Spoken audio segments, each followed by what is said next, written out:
had the same concepts as me. Previously I had done some event coordination planning a long time ago, and seeing what they brought to the table was just amazing. It was so great. So just seeing the people that were around, and they were just like latching onto the idea when we were talking about it inside those little house parties. Like, yeah, y'all should do it. Y'all should do it. Like, go out there and get it. And that gave us confidence. We're like, yeah, let's just try it and let's start it off. And it kind of snowballed very quickly. I'm not gonna lie. From like our very first event, and like we did it at Ocean House over Virginia Beach. Yeah. I think we had like over 300 people. No offense to the Cannon brother over there. Yeah. Well, I'm gonna get going, guys. So, Take two. Oh, damn. 3, 2, 1. There it is. welcome to another episode of From Within. Today, we're joined by the Social Supply team. Thank you no, guys. no. Thank you guys for For having us. having us. Thanks for having us. Behind the camera, yo. A special guest. We about to throw a host, party right now. Kyrie. Oh yeah, I'm making my on-camera appearance. By popular demand, shout out to all the people in comments. Well, not comments, they DM'd me actually. They said they wanted to see me on camera. So your boy's on camera for a very big interview. So. So, first of all, Social Supply. Can you tell us about the origin of how you guys got together? Yeah, we started around 2021. It was mostly of friend groups that we were having kickbacks over at John's house during COVID. We just wanted to keep a real tight-knit group of people together to keep our social energy balanced, and just, not be so separate. So over time, we started to feel like there was a void that needed to be filled within the community because there wasn't a lot of events going on at that time frame.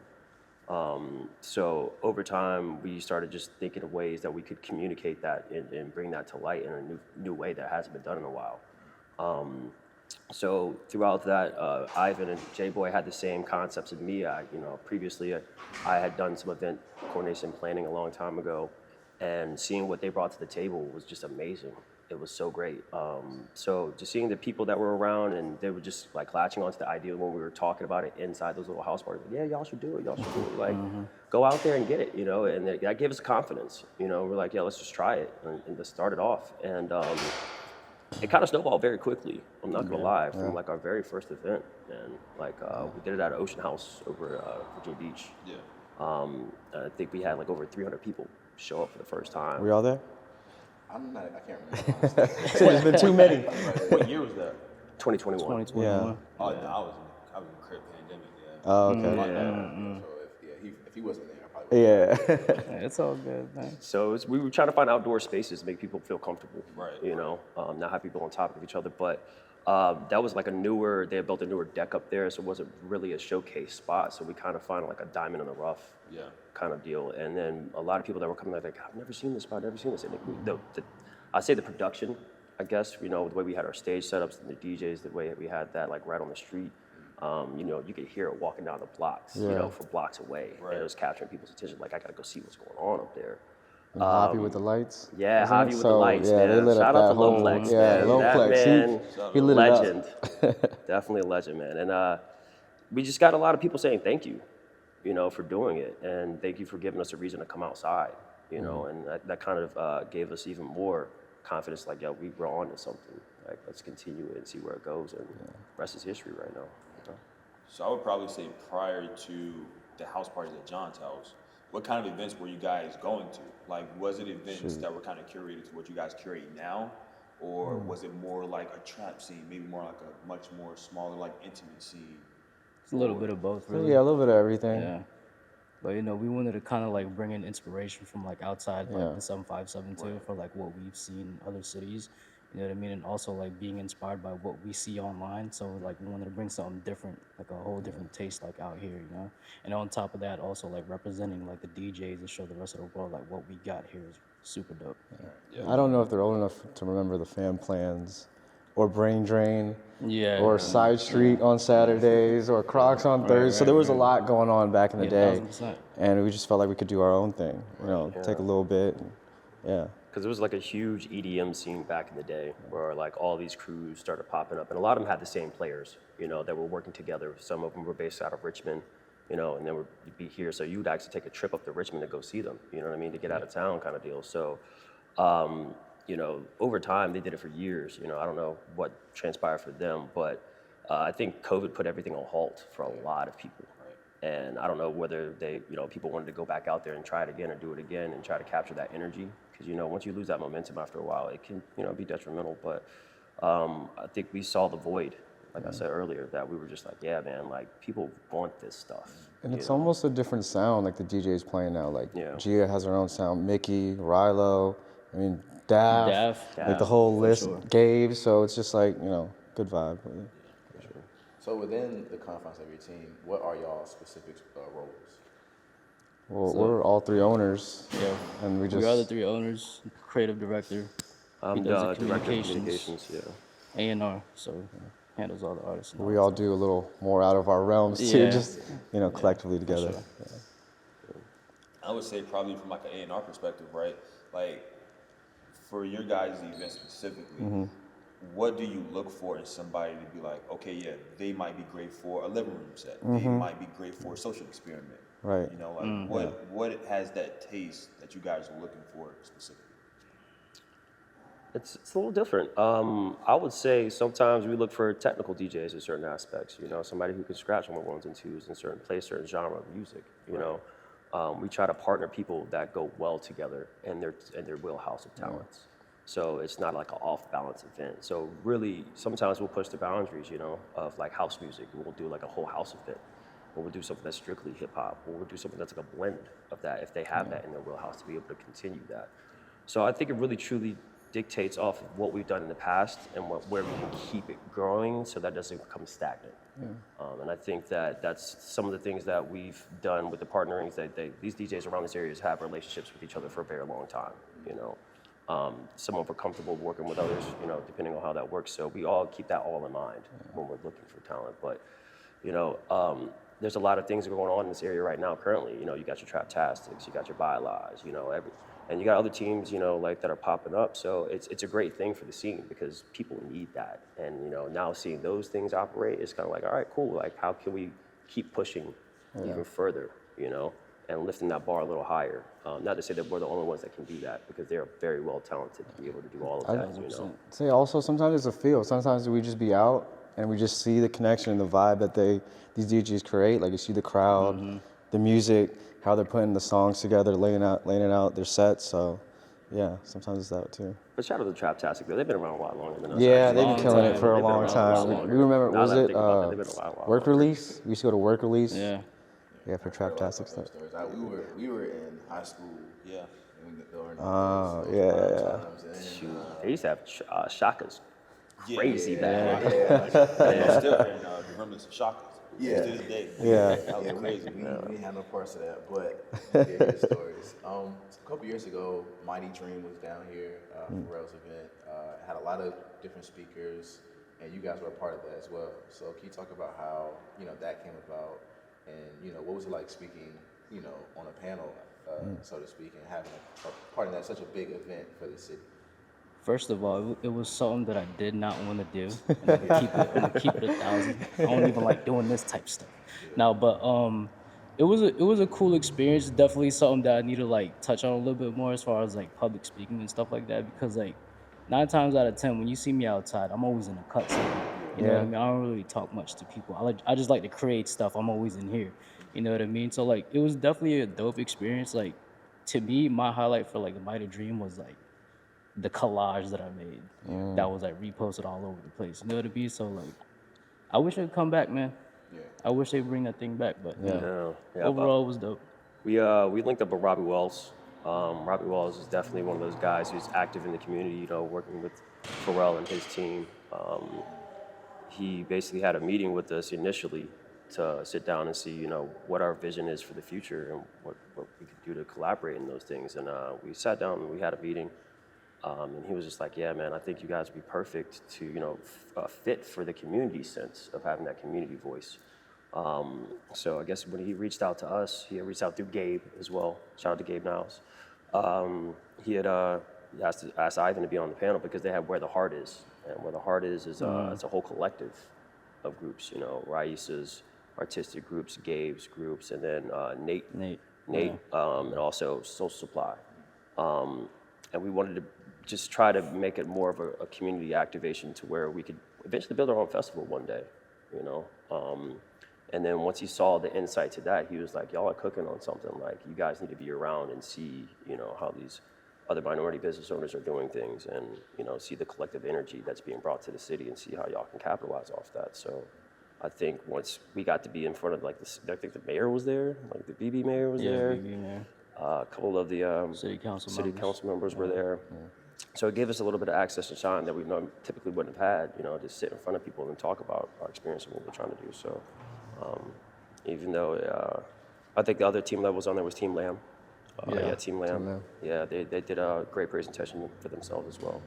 But yeah, it's just like you have so many different things, man, and so many different people trying to reach the same goal, you know, and it's a great thing to see, man, because it was sorely lacked and sorely missed for a long time, in my opinion. But I would say with even just being a part of Mighty Dream, when you guys first started, did you guys have that in sight? Like, okay, this could turn into this, and it ended up being this? So like one of our main goals, and this isn't even like a takeaway from the Mighty Dream. Like we've always said, like one day we're gonna make this something in the water. You know what I mean? Even though they are a little bit connected, like that was like one of the things. But because they are connected together with something in the water, Mighty Dream. So it just felt like it was like an inevitable, right? But yeah, for that to happen, it was like I felt like it lined up well with the idea of like one day we're gonna make this something in the water. Yeah. Honestly, we just keep surprising ourselves though with where we 1000%, keep going, and you know, I don't know. We just never know what it's gonna. Yeah, a lot of these things that happen is like not sometimes planned. it's like I can't curse on here, right? No, you can't. Okay. Sometimes like, oh shit, how is this happening, dog? You know what I mean? So like, we be as surprised as everybody else. Like things that you facts. see, like, it shocks us too. You know what I mean? yeah. And speaking of Something in the Water, you guys had a couple things going on with Something in the Water. I know specifically one that sticks out was the one at Coastal Edge. You guys had something at Coastal Edge, if I'm not mistaken? Or No. it wasn't y'all? No. Excuse me. We had the 17th Street 17, stage. okay, Yeah. So how was that, having your own space at such a, not just a major Virginia event, but now, you know, Something in the Water is kind of like a national thing as well. People are, you know, coming from all different states. So what was it like to have something, you know, on your own on 17th Street? It was pretty dope, man. It was definitely a lot to handle as far as like all the other teams that were on there for the entire weekend. Unfortunately, like our piece, which is Sunday Social, didn't happen since it got canceled. Yeah, you rained know what out. I mean? But Rain. overall the get the experience rain, it man. was a cool experience overall. Like, you know, having everybody else pull up representing Virginia. Like who was all up there? This Gorilla Will was on there. Is it Study Arts? Study Disc Arts, Freak? Disc Freak. Sunnyside. Sunnyside Collective. Social. So it was a lot of different types of people that were doing it. It's not everybody just in the same lane. And I think that was great to showcase that. And I think really it gave us the training wheels, you know, to see what was going to come next if we ever did take that step to build our own festival one day. Like, you got to start somewhere. Right. And I think that gave us all the learning tools to see, you know, what we would need as a team, how we can grow stronger as a team to be able to handle these situations. So I take it for every blessing that it was, you know, for, you know, ups and downs, whatever, you know, transpired. But it was a great experience overall, man, for real, definitely. Well, I'm gonna just say it right here on camera. I'm a strong advocate for Something in the Water living room set. I need that live. I'm strong for that too. We can do one right now. Fuck it. Just call everybody through. You're watching this. Yeah, pull up. ASAP. And speaking of the living room, that's been a new thing for you guys this year. It's taking its life of its own on socials. So first of all, what was the baby stages of creating that? And then, you know, because we see the difference based on YouTube, you know, people have the same type of vibe, but having it here is, you know, something that was brand new. So what was it like, you know, creating that for this area? Yeah, Jay. I mean, that was another thing that was kind of created at my place. We were just chilling, and then we've always been watching DJ sets, you know, forever. And then we were like, yo, we could do that. We could give like local DJs a platform. You know, why can't we, Virginia, show up and like show out the city and all that and put on for that? So kind of started from there, and then I don't know, it's just been growing and growing and getting bigger, and then like we just keep trying to evolve it and do different things from like other people and try and keep it fresh and new. So you've seen the public ones.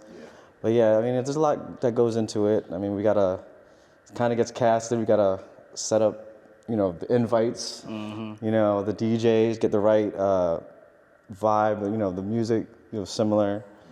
Coming up with a title for it, episodes. There's definitely a lot of moving The parts reels, the reels are always fun and showcasing the highlights of the stuff. So yeah. Yeah, we just wanted to give them the feel that we had that we first started kicking it, because that's what we were doing at the crib. Yeah. We We just weren't recording recording it. Yeah, So really. now we're recording It's this nothing stuff. new, man. You're just now seeing it. Yeah. Yeah, so now it's evolving, and seeing how it's evolved, and the outreach from all these other countries and all these other major cities looking at us, and and providing, like he said, the opportunities for these DJs to get that platform, because now they're getting reached out and having more opportunities. They're getting more, and that's what it's about. With our team is concerned, it's our thing is about elevating talent and try to retain the talent though too. Give them a reason to want to be here, because everybody gets they don't feel like they get enough shine, so they got to leave. They got to go out and go somewhere else. But it's like, if we can create that for you here, there's an opportunity for you to get more shine. Then let's be the people to do it. Let's put our foot in the door for that. Yeah, because like you never know who's watching. Right. I was just casually in bed one day on a Sunday. I seen Sleeping on Gems reposted. Sleeping on Gems.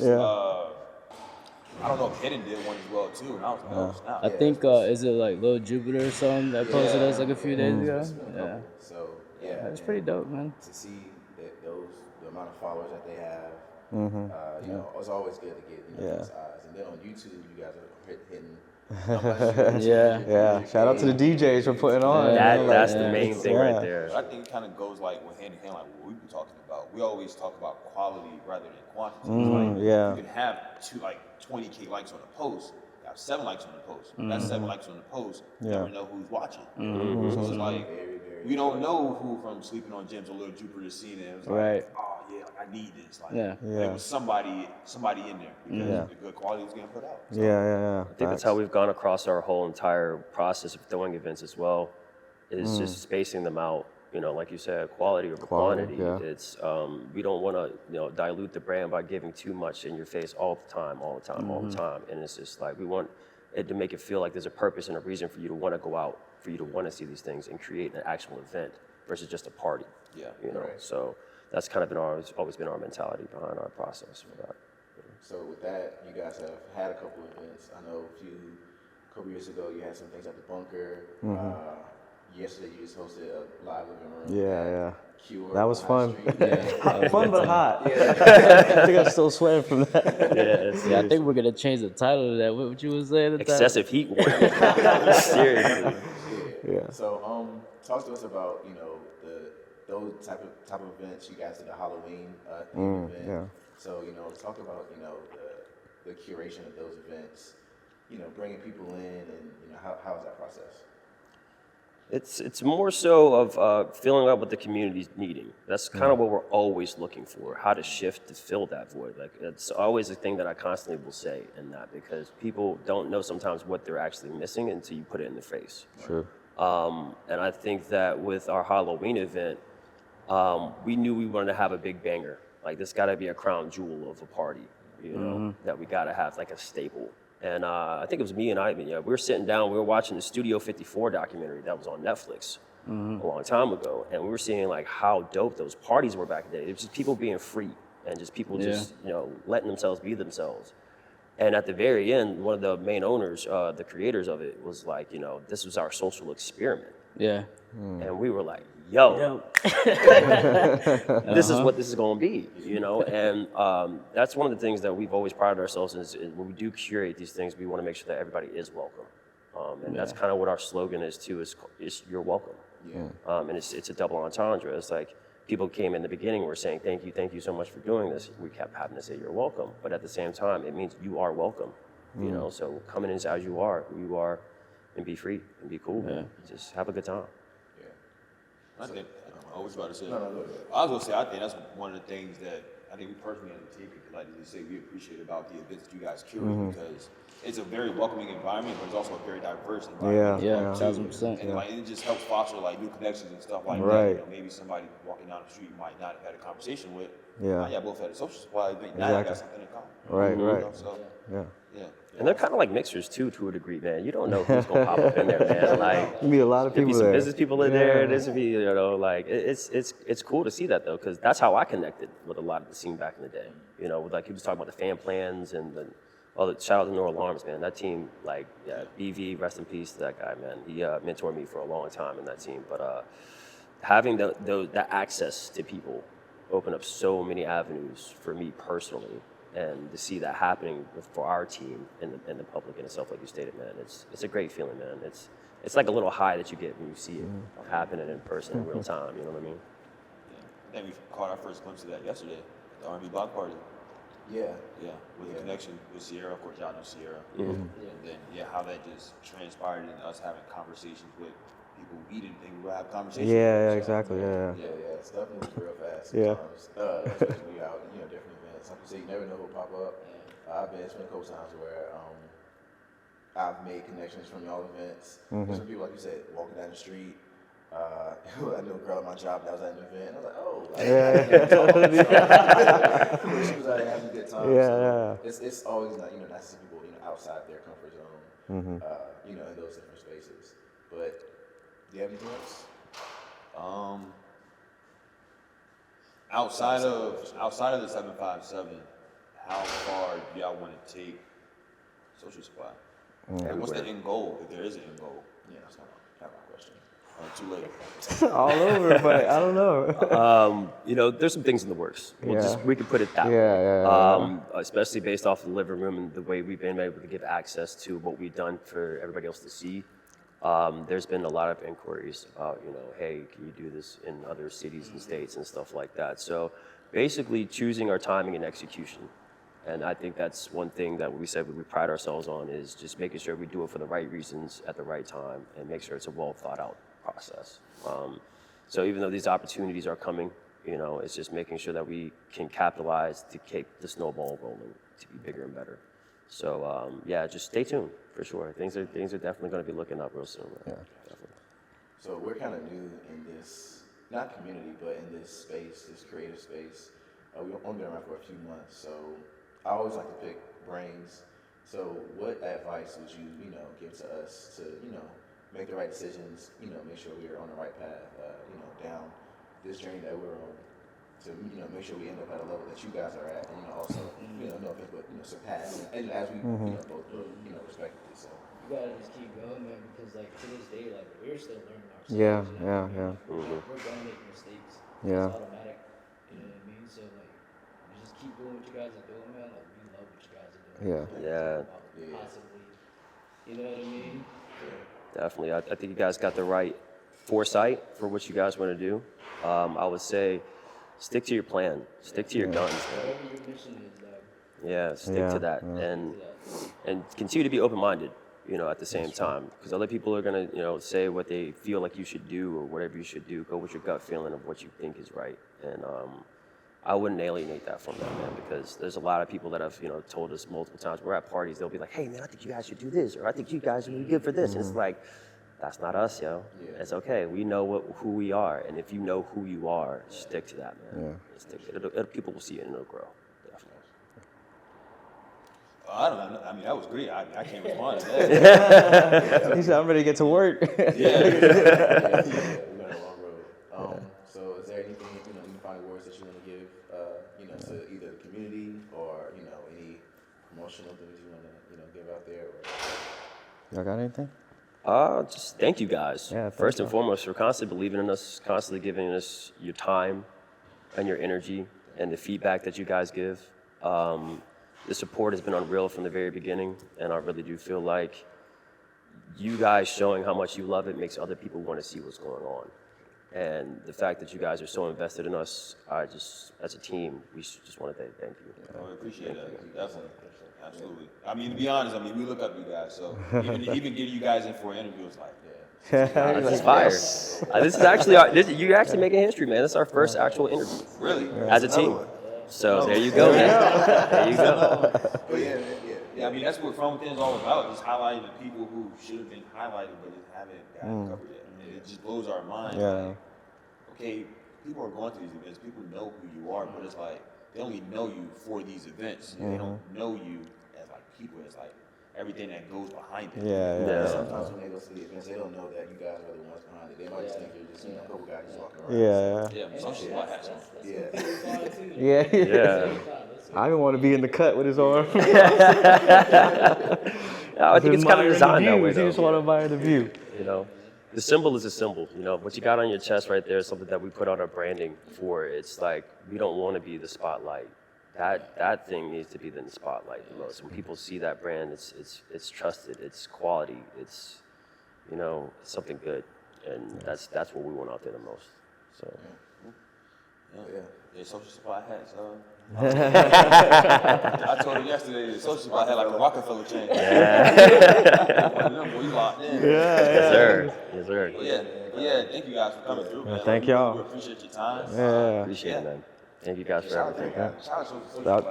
Yeah. Thanks to everyone out there too. Yeah, for sure. Thank you guys for tuning in to another episode of From Within. Once again, we have Social Supply. I don't think I introduced you guys at the beginning. Oh, yeah. So, I did. Yeah, so to conclude now, we got John, Cam, and I was going to say fourth. But, The one and only.